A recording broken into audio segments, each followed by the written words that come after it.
Hey guys, it's Steph at Allen Acres, and today I wanted to talk about birthdays and big families. Hi, my name is Stephanie. I am a mom of 7 and I homeschool. We live on a small 5-acre homestead in a tiny Texas town where we pick farm fresh eggs, milk our goats, and make as much food from scratch as we can. We love spending lots of time outside, learning new ways to live a healthy life, and enjoying all the good things God has given us. Here I'll share about parenting, homeschooling, homesteading, family favorite recipes, and testimonies of God's faithfulness. If you enjoy a tight-knit family, real life moments, and the pursuit of a joy-filled life, you're in the right place. I hope you'll join me on my journey to a happy, healthy home life.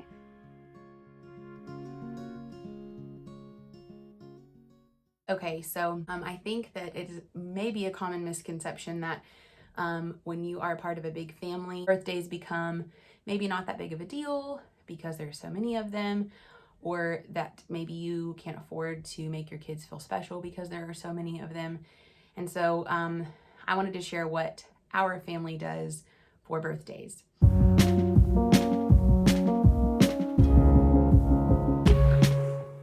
We really want our kids to feel special. We want them to feel celebrated. That's really important to us.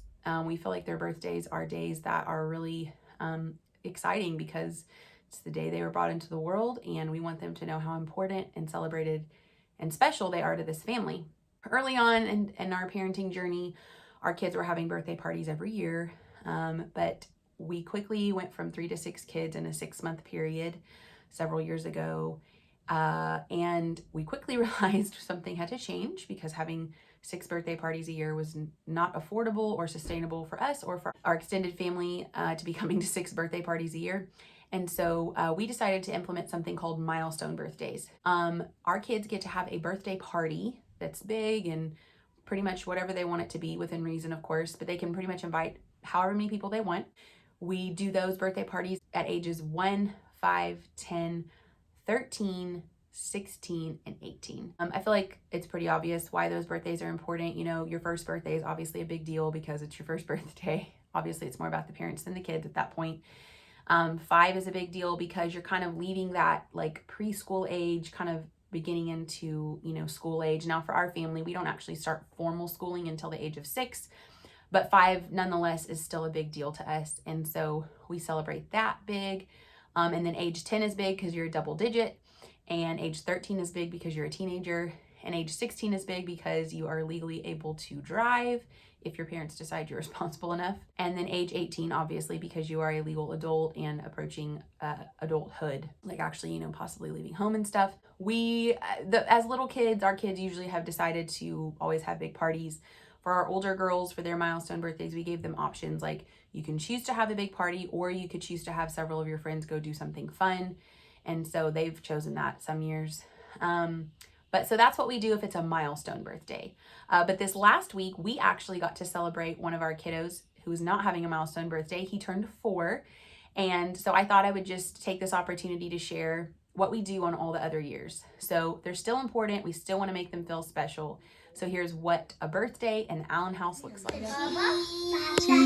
So we always start the morning off with what we call birthday breakfast. Now this is a tradition that I carried over from my childhood. When I was a kid, my mom was a single mom, and that was how she made birthday special. It didn't matter if we had church or school or anything else. If it was our birthday, we had a big birthday breakfast, and we literally got to pick whatever we wanted. Like we could pick 5 things and she would get all 5. We could have whatever we wanted. And we always got our presents at breakfast. So if we got new clothes, we could wear them to school that day or whatever. And so it was just a great memory growing up. I loved it. It was a great way to start the day. So that's what we do in our family. So we start the morning off with birthday breakfast.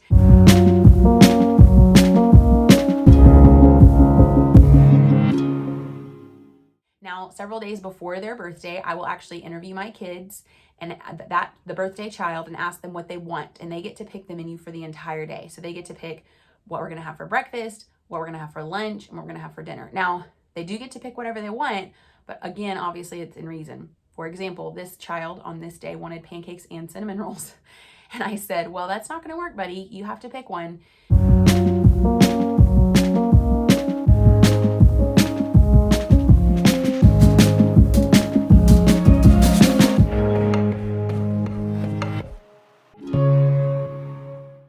we had homemade cinnamon rolls and sausage and chocolate milk for breakfast.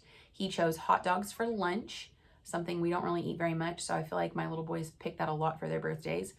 And then for dinner, he wanted spaghetti, and so he got that. And then I, of course, give them the choice for dessert, and he chose that instead of a cake, he wanted ice cream. Sometimes even the meal that they choose may be very labor intensive on my part. For example, our oldest daughter, she loves to try like different cuisines from different like parts of the world because she's very interested in like other cultures. And so the last 2 years, she's asked me to make like things I've never made before. I think this last year I made Greek chicken and lemon rice and stuffed mushrooms and homemade pita bread. And so I was literally in the kitchen for like 3 hours making her birthday dinner. But that's what she wanted, and so that's what she got. I pretty much try to honor whatever request they have for food. So I feel like in our family, food is a gift and it speaks to us. And so that's kind of, a big deal to them as well. And so that's part of the celebration. Now, breakfast is like kind of the biggest part of the day. So we do breakfast, and at breakfast, before they open their presents, we do something called a birthday blessing. Now, I got this idea from another large family several years ago, and we started it when our kids were really young, probably before they could even understand what it meant. But we go around the table and we bless or encourage the birthday person. So we give them gifts of words before we give them physical gifts. And we find that this is really impactful, and it's really, really sweet. I didn't really take very much video footage of this because I feel like it would ruin how personal it is. Each family member goes around and shares what they love about the birthday person. And I just think it's so sweet because, one, it really causes everybody to stop and think about that person. It's really good for kids who maybe don't have a great relationship with the birthday person. Maybe if that's a strained relationship, kind of forces them to see the good in each other. And it's a great opportunity for us as parents to get to just extra encourage and boost our kids' confidence. And so we always do birthday blessings, and usually the kids go first and mom and dad go last.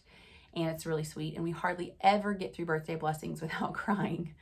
Another thing that I always do for my kids on their birthday is I always make them a homemade card.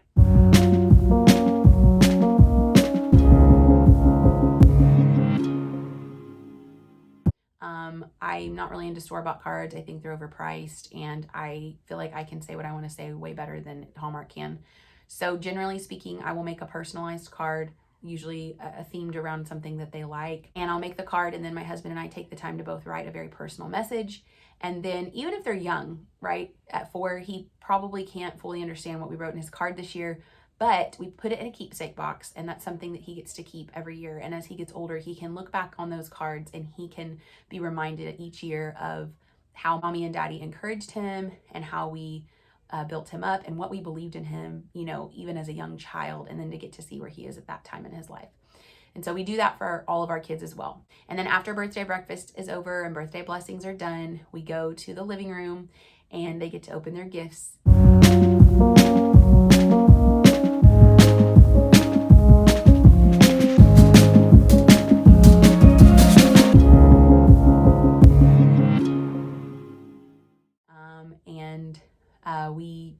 We always buy our kids gifts.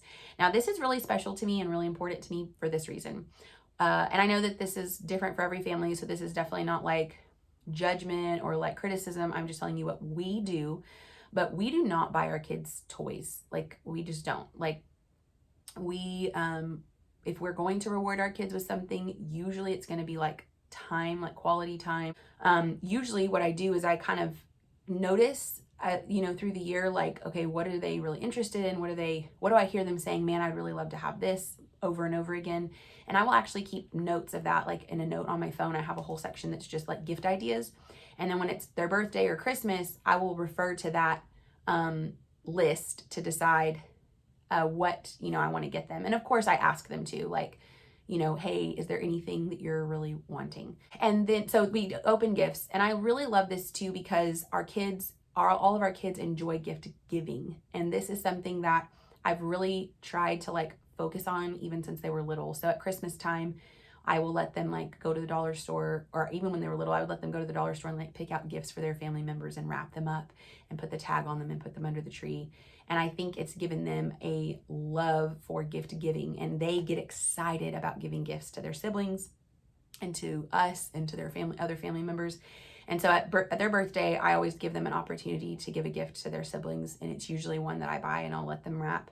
And so it's just fun. And then my older girls are really good about buying gifts for, you know, all the kids. And so he had a whole slew of gifts to open. His older sisters had bought him a gift. His younger siblings had gone together to get him something. And then of course, what my husband and I got him. And so he was so excited. And then if they're little, I really try to let them kind of dictate how our day goes. You know, just what do they want to do? And so on this day, we mostly played outside with all of his new toys. He got some Nerf guns, he got a scooter, and he got golf clubs. And so we were just outside most of the day doing what he wanted to do.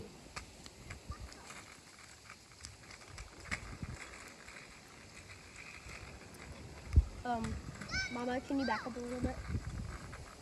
And in the evenings, we do dinner, and that's usually when we do the dessert, and we'll sing happy birthday, and you know, of course, end our night out. Happy birthday to you. Happy birthday to you. Happy birthday, dear Johnny. Happy birthday to you. Let it hard. I also always try to make time to really like talk with and snuggle with the birthday person, just to make sure I'm getting in a little bit of extra time with them, and, you know, focusing on that quality time, because that ultimately is what really speaks to our kids and builds relationships with them, is time. And so I really try. This year was hard. My baby was sick on the 4-year-old's birthday. And so I did my best to like have quality time with him, but it was difficult. But I laid with him that night in his bed, and we talked and snuggled, and he had a really great day, and it was so sweet. And I just have so much fun celebrating my kids. I love getting to see their faces light up when they open their gifts. I love getting to see those little smirks and those just smiles of joy when they hear the birthday blessings being poured over them, and they hear all the kind things that their siblings and their parents are saying about them. It's just so sweet. And so I love birthdays around here. We definitely do not try to let having a big family keep us from celebrating people big. Well, I hope that you guys enjoyed getting to watch just a little snippet of what it's like for a birthday here at our house, but also getting a little bit of an insight onto how we make birthdays special. And so I hope this encourages you. In order to celebrate your kids, you don't have to go into debt or go all out or, you know, do something ridiculous. You can make them feel special, you can make them feel celebrated, and you can make them feel important and loved in some really simple ways. Even just the tradition of things, the things that they look forward to, because they know, okay, every year my mom does this, or every year my dad does this. And I feel like those things are gifts in and of themselves. And let's just be really honest. Like, we've heard this so many times, but it's so true. When your kids grow up, they're probably not going to remember what they got for their birthday when they turned like 8, you know, but they're going to remember the things that you said about them and how you made them feel. They're going to remember if they felt loved and encouraged and their parents believed in them. They're going to remember that when they grow up. And so I feel like, you know, those gifts of tradition that we can give our kids, of things that they can look forward to every year, oftentimes have way more of an impact in the moment, but also long term for years to come. So it's kind of like the gift that keeps on giving. I hope that you are encouraged. I hope that you enjoyed watching this video. If you haven't already, please like it and hit that subscribe button so that you can be notified. I try to get out a new video each week on all things related to a happy, healthy home life.